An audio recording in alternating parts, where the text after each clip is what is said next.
Donc bienvenue à tous, donc si vous êtes ici c'est pour savoir en fait de quelle manière on va pouvoir réaliser une transition sur Premiere Pro. Donc juste avant ça je tiens à le rappeler que cette vidéo fait partie d'une formation qu'on propose sur cette chaîne sur comment réaliser un montage vidéo. Donc il faut savoir qu'au total il va y avoir 10 vidéos vous permettant de réaliser un montage vidéo de A à Z. Toutes les vidéos en fait sont accessibles directement en description, donc vous avez le lien et vous suffit juste de cliquer dessus pour vous rendre sur la vidéo concernée. Donc sans plus attendre, l'intro.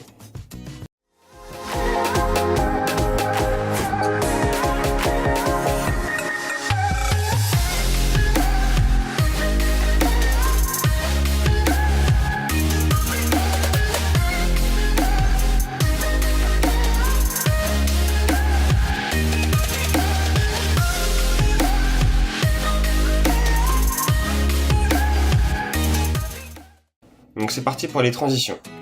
Donc pour ça, la vidéo est découpée en 6 parties. On va voir dans un premier temps tout ce qui va être manipulation, comment ça fonctionne au niveau des effets, les transitions de base qui sont disponibles dans Premiere Pro, comment ça fonctionne.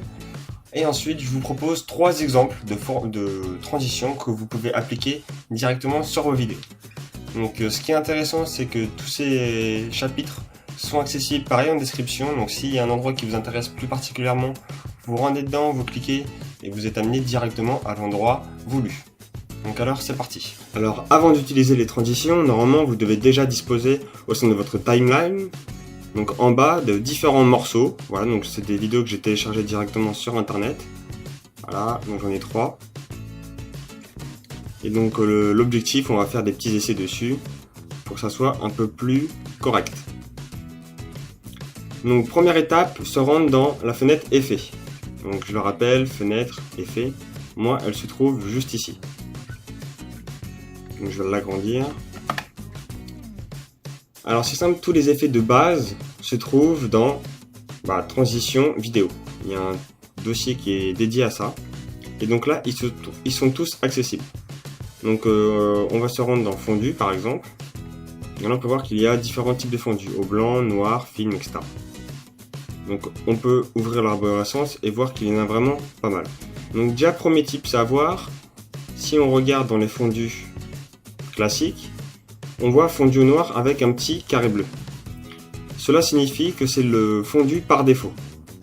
Je vous montre, on va se rendre sur fondu au blanc, clic droit, définir la sélection comme transition par défaut et on va cliquer.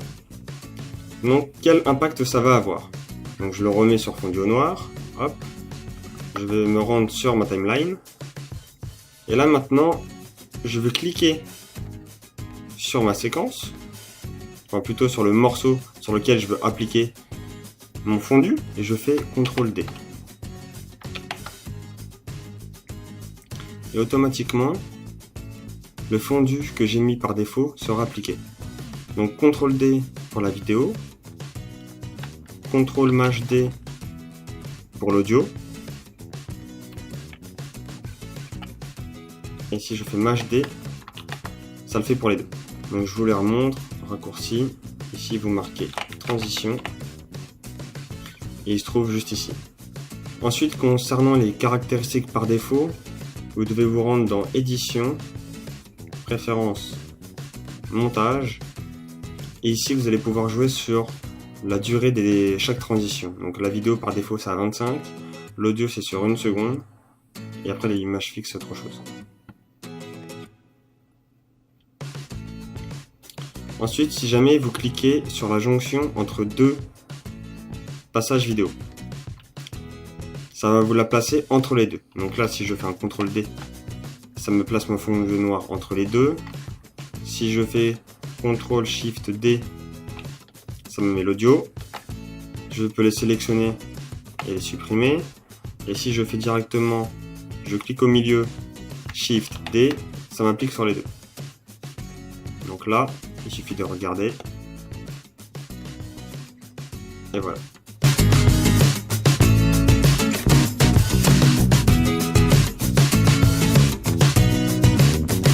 Ensuite, concernant les options d'effet. Donc, tout simplement, options d'effet. Hop, je vais agrandir un petit peu.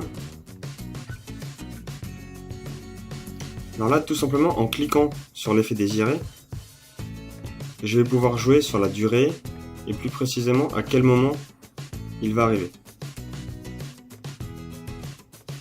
Je peux le déplacer pour que le fondu noir commence beaucoup plus tôt ou beaucoup plus tard. Étant donné que ce sont des fondus classiques, le nombre de paramètres à modifier est vraiment faible. Mais dès qu'on va s'attaquer à une transition beaucoup plus compliquée, on va dire, de nombreuses caractéristiques pourront être modifiées. Donc je vous laisse parcourir les différentes transitions pour vous familiariser avec et l'utiliser de manière intéressante. Mais nous, on va en prendre juste quelques-unes en cas d'exemple.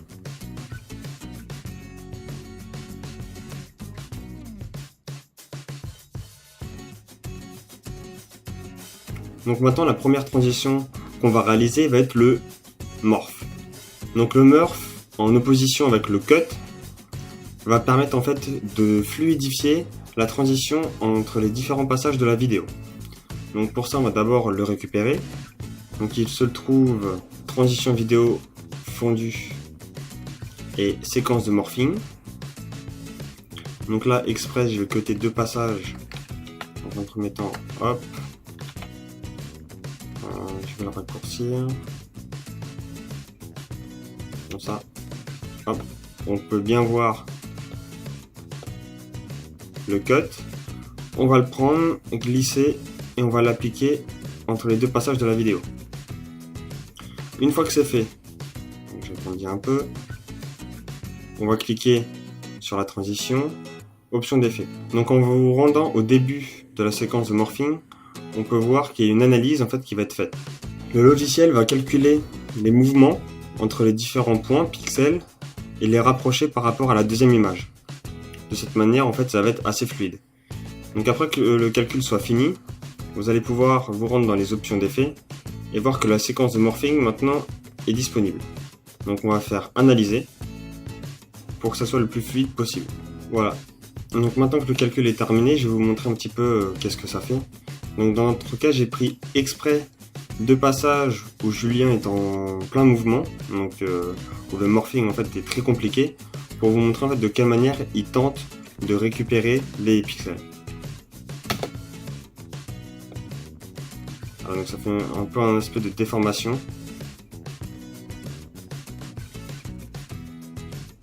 Mais si vous voulez regarder au niveau de mes mains, on peut voir que mes mains se dédoublent, on va dire, mais le passage est vraiment très fluide. Donc sur le Julien on voit la différence, mais sur mes mains quasiment pas. Donc ensuite c'est juste une question de qualité vidéo, mais sinon le rendu est vraiment pas mal.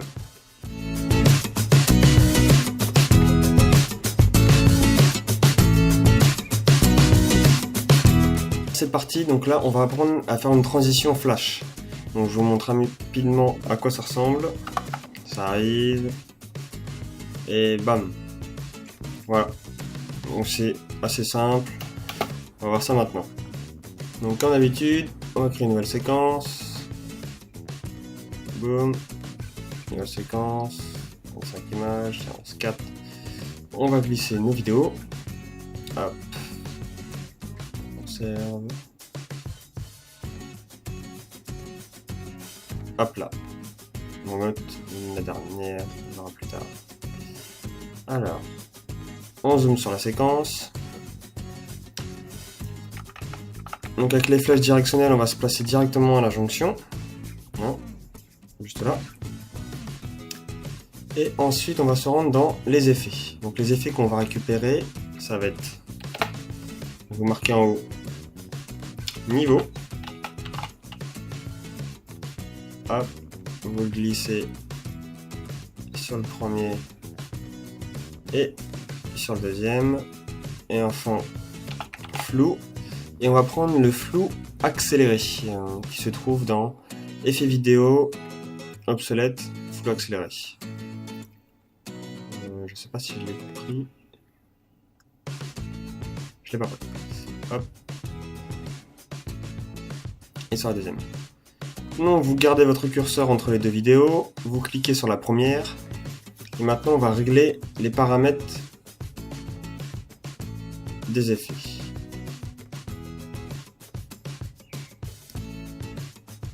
Alors, première chose à faire, vous allez mettre l'activation des animations. Vous cliquez sur flou, vous le mettez à 20. Vous activez maintenant le RVB niveau blanc et le gamma. Alors on va passer le niveau à 0, le gamma à 0 aussi. Vous allez cliquer quelque part, enfin non, vous allez cliquer au niveau de la séquence, et pas au niveau du... juste en haut, au niveau du nom, voilà, pour sélectionner la séquence. Vous allez appuyer 5 fois pour vous déplacer de 5 images, donc 1, 2, 3, 4, 5. Vous allez remonter le gamma à 50. On reclique au niveau de la séquence, 1, 2, 3, 4, 5. Et on va replacer donc le gamma à 100, le niveau de blanc à 255 et le flou à 0. Et maintenant on va faire exactement la même chose mais inversée sur la deuxième vidéo.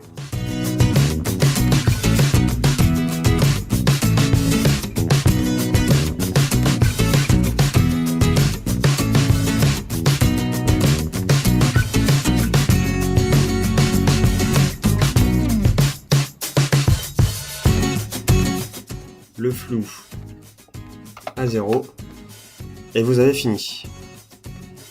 Hop, je replace, je remets en grand et c'est parti. Donc voilà, donc l'avantage c'est que avec les effets que je vous propose, enfin au niveau des transitions, c'est que vous pouvez les réutiliser. Pour ça c'est assez simple. Donc quand c'est comme ça, vous en avez une sortie. Donc là, votre vidéo, vous allez sortir et une entrée. Donc pour ça c'est simple, on va enregistrer deux préconfigurations. Donc vous maintenez la touche contrôle enfoncée, vous cliquez sur les deux effets, donc flou accéléré et niveau. Et ensuite vous faites clic droit, enregistrer les préconfigurations. Donc là ce que vous allez faire, c'est que là vous allez l'appeler par exemple transition flash. Donc là c'est une sortie, d'accord? Parce que vous quittez cette vidéo, donc vous mettez out par exemple, et vous mettez au niveau du type le point d'ancrage donc en sortie. Hop, vous enregistrez, moi j'ai déjà fait donc je vais pas le faire devant vous. Vous faites la même chose sur le deuxième, vous sélectionnez les deux, clic droit, préconfiguration, transition flash in, parce que c'est en entrée, vous allez sur la vidéo numéro 2, point d'ancrage d'entrée, et en fait la différence c'est que ça permet de placer vos clés d'animation en fonction non pas de la taille de votre fichier, mais en fonction des images. Donc là on a choisi 5 et 10 images à chaque fois au niveau des entrées, donc ça sera la même chose peu importe la taille de la vidéo, alors que si vous choisissez échelle, ça sera proportionnel. Donc si votre fichier est 2 fois plus grand, et ben ça sera non pas 5 et 10, mais 10 et 20. Donc là vous mettez entrée, vous validez, et ensuite tout simplement, donc vous fermez ça, vous rendez dans effets, préconfiguration, et là vous avez vos différents effets que vous avez déjà créés. Et là vous allez dans donc, transition flash in et transition flash out. Donc pour la deuxième vidéo, donc on va prendre le out, on va faire un glisser déposer. On va faire la même chose pour la deuxième, mais cette fois-ci en in. Et maintenant, si on se place juste ici, j'agrandis la vidéo et je lance. Et voilà.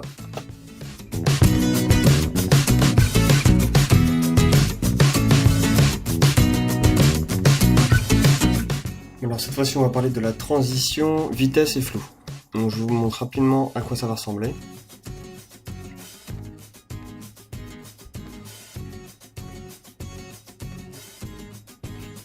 Donc déjà on va commencer par créer notre petite séquence. Séquence 3. On va glisser nos deux vidéos.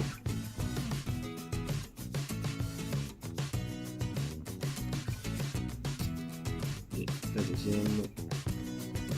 Hop là.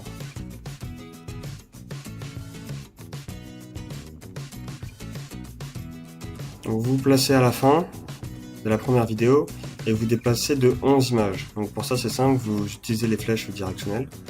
Donc 1, 2, 3, 4, 5, 6, 7, 8, 9, 10, 11. Vous prenez la vidéo audio, elle sera automatiquement collée avec le curseur. Ensuite, hop, vous cuttez directement donc la vidéo au niveau de la jonction des deux. Hop, et hop. Vous sélectionnez les deux, clic droit, imbriquer. Séquence imbriquée numéro 4. Elle se trouve ici, on la récupère, on double-clique dessus et on peut la voir. Donc maintenant, si on regarde notre séquence, on a d'abord la vidéo de la mer et ensuite la vidéo de la plage. Donc, c'est d'abord la vidéo de la mer qui se trouve, donc c'est celle-ci. Donc c'est celle du bas. On va aller dans les options d'effet et on va enregistrer sa position. Donc dans un premier temps, elle sera plein écran. Donc l'image clé a été enregistrée, c'est bon. Vous décalez de 10 images, donc 1, 2, 3, 4, 5, 6, 7, 8, 9, 10. Et cette fois-ci, celle-ci va laisser sa place, donc entièrement, donc jusqu'au maximum 960, parfait. Et maintenant on va faire l'inverse avec la photo, l'image du haut. La vidéo, on ne la voit pas. On va la cacher. Donc normalement c'est 960 ou 2880. Dans un sens ou dans l'autre. Ensuite vous déplacez les 10. 1, 2, 3, 4, 5, 6, 7, 8, 9, 10. Là, vous mettez par défaut. Donc là j'ai oublié d'enregistrer sa position. Ça prendra. Hop. 2880. Normalement si on joint les deux. Voilà ce que ça nous fait, c'est parfait. Donc maintenant qu'on a ça, il va nous rester juste le flou à mettre. Pour cela, vous vous rendez dans la banque à effets, vous marquez flou et vous avez flou directionnel. Faites un glisser-déposer sur votre séquence, imbriquée, donc là vous avez la jonction des deux parties. Et là, une fois que vous cliquez dessus, vous allez dans flou directionnel, angle, vous le passez à 90 degrés. Au niveau de la distance, vous la mettez à 500.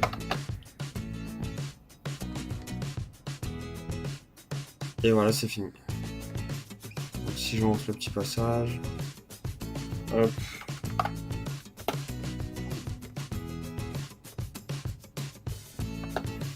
Donc là, je peux augmenter la qualité, hein. Je vais le rappeler quand même.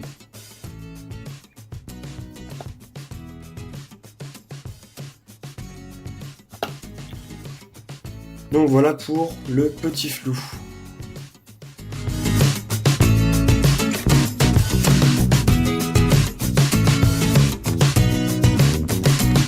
Ok, donc on arrive à la fin de cette vidéo. Donc il nous reste juste les transitions audio à aborder. Donc là ça va être simple, hein. On va exploiter ce qui existe déjà. On va pas modifier les paramètres comme tout à l'heure au niveau des transitions vidéo. Donc pour cela, on va se rendre directement dans Effets, Transition audio, fondu croisé. Et là vous avez les trois choix possibles. Donc le premier c'est un fondu, c'est-à-dire que le son va se couper de façon décrescendo. Ensuite vous avez le gain constant, donc là le son va augmenter. Et enfin puissance constante, donc là ça va être un calcul entre vos deux fichiers audio. Si vous voulez faire une transition, ça va calculer pour que la différence de son soit inexistante, donc que ça soit la puissance équivalente. Donc je le rappelle, si vous voulez les mettre par défaut, clic droit, définir la sélection par défaut. Donc là si je me place au niveau de la jonction de deux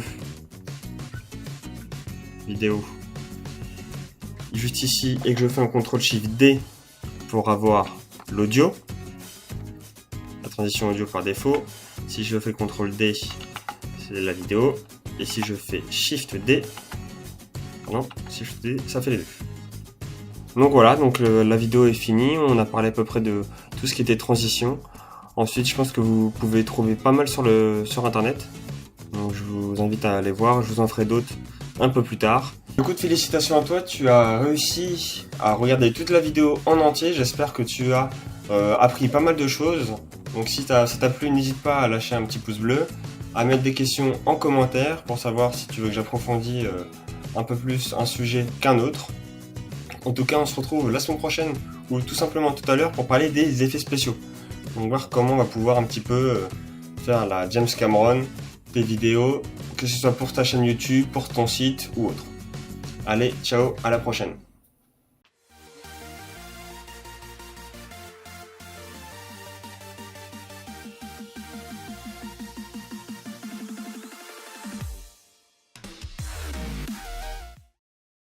Ça va être tout noir.